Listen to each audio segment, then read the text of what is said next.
Alright, so in this video we're checking out an Android phone. This is from a company called HOTWAV.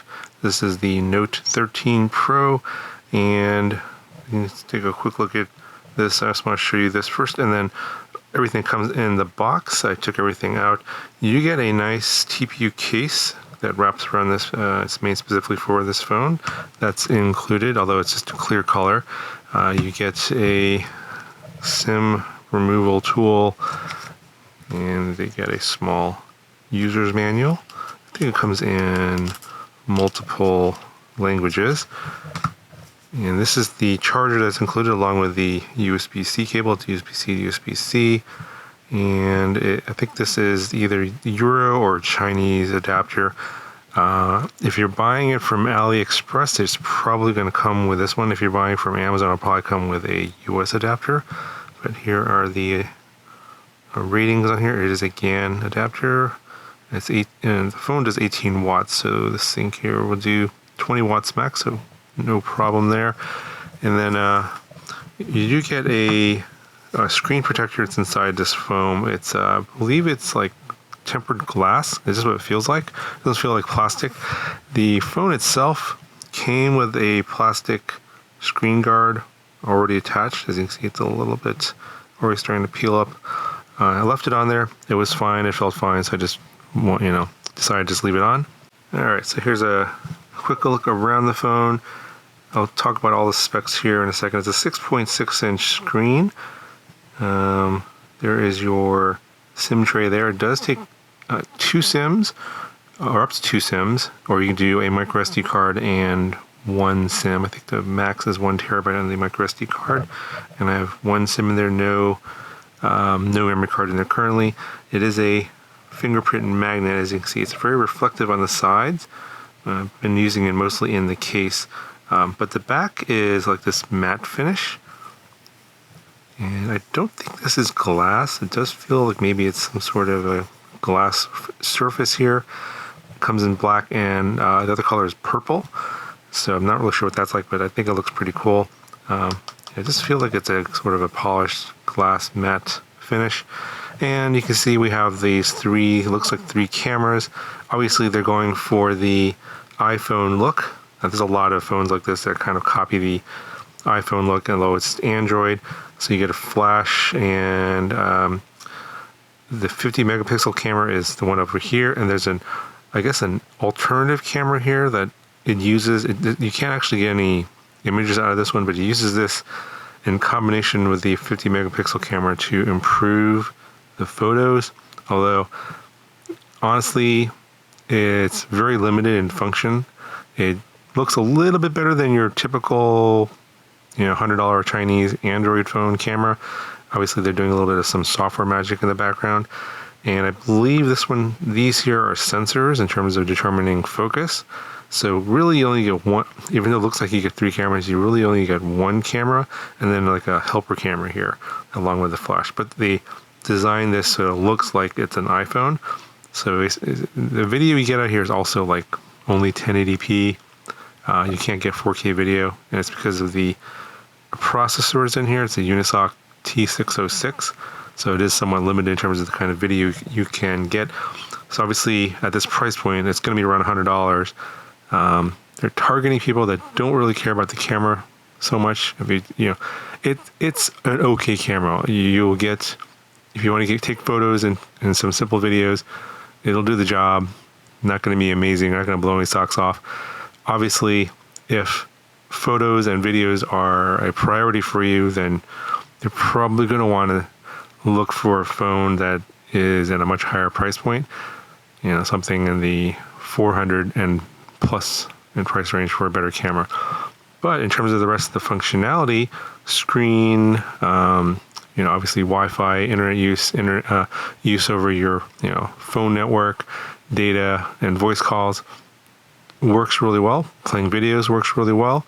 But let's look at the specs. So I'm just going to show you what's on their website. 6.6-inch display. It says it has 16 gigabytes of RAM plus 256 gigabytes of ROM, which is basically onboard storage. And it's actually 8 gigabytes of physical RAM plus 8 gigabytes of virtual RAM. That's a common practice for a lot of these budget Android phones. And again, there's that 50 megapixel main camera. And then it does have a 5160 milliamp hour battery inside here. So the battery life on this one is really good. As long as you sort of do your sort of standard battery management. I let it sit for like basically in like a non-use state, just powered on. And the battery lasted for almost a week. If you barely touch it, and just want to see how long it'll last without, recharging it, it'll last about a week just on the battery if you just basically have it turned on.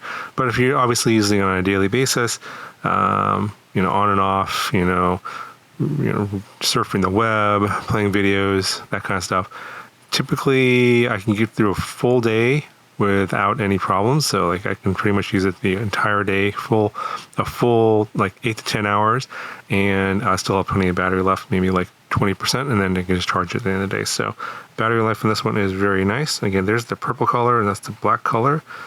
The display, I think it's like, I'll put it up here on the screen, 1600 by 720 pixels.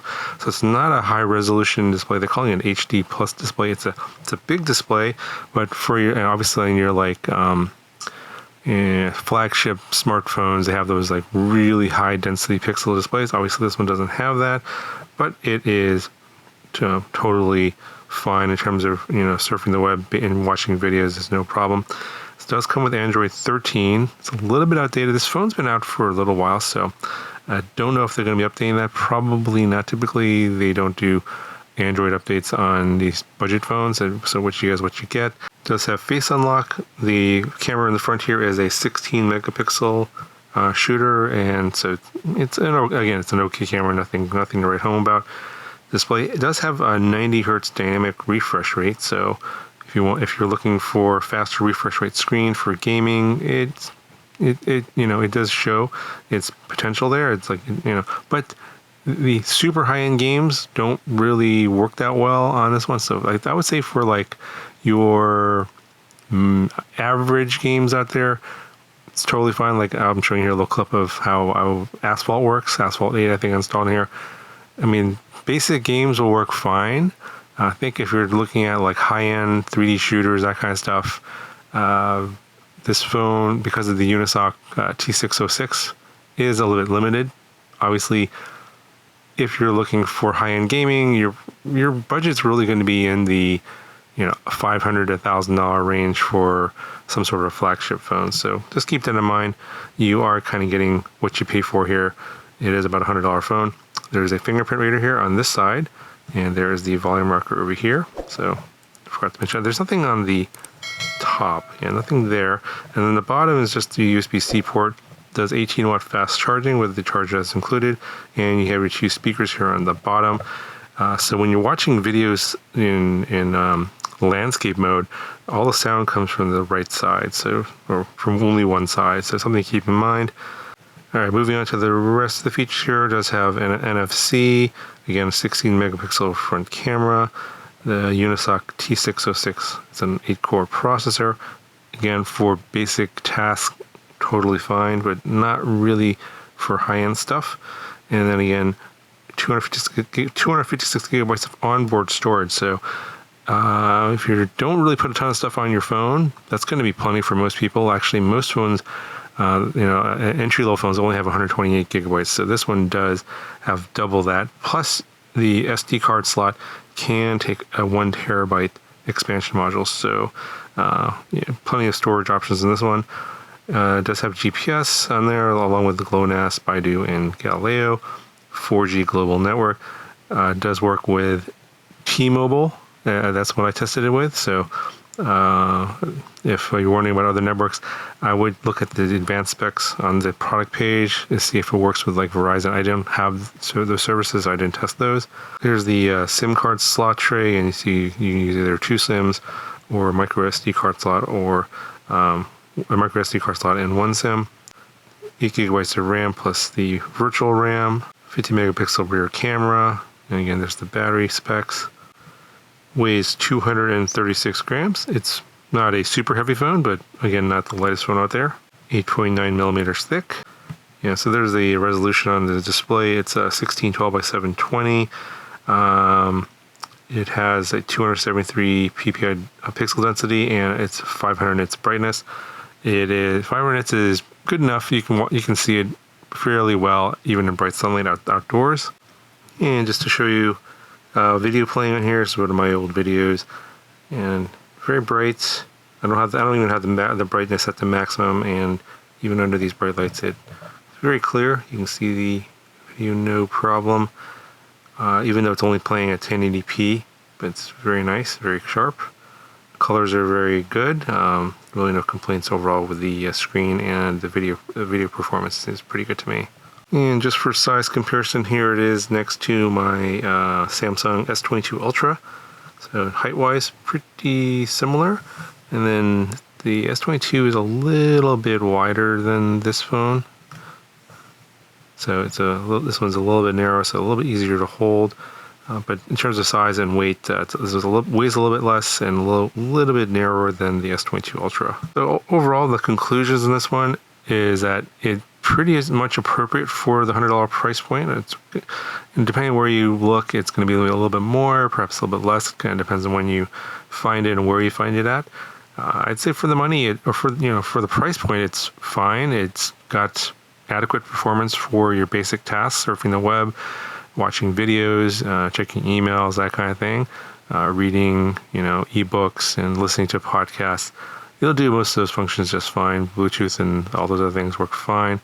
I think where it is limited and where they have obviously cut the costs on this one is the camera, and the fact that it can't record 4K video. Most phones these days can do that, but you'd have to pay a little bit more for that.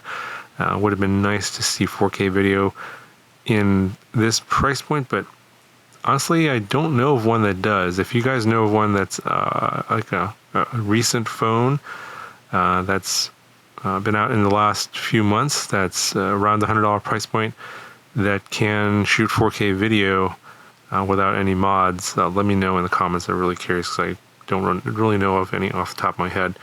But in terms of the hardware, it's pretty nice.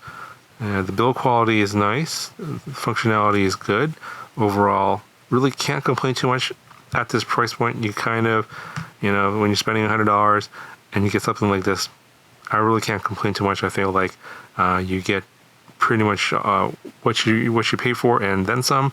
And if you need some of those other functions, high-end gaming or 4K video, for example, then probably need to go up to a higher price point for that. Anyway, I'll put a link down in the video description if you guys want to check out this phone. That'll do it for this video. Talk to you guys in the next one.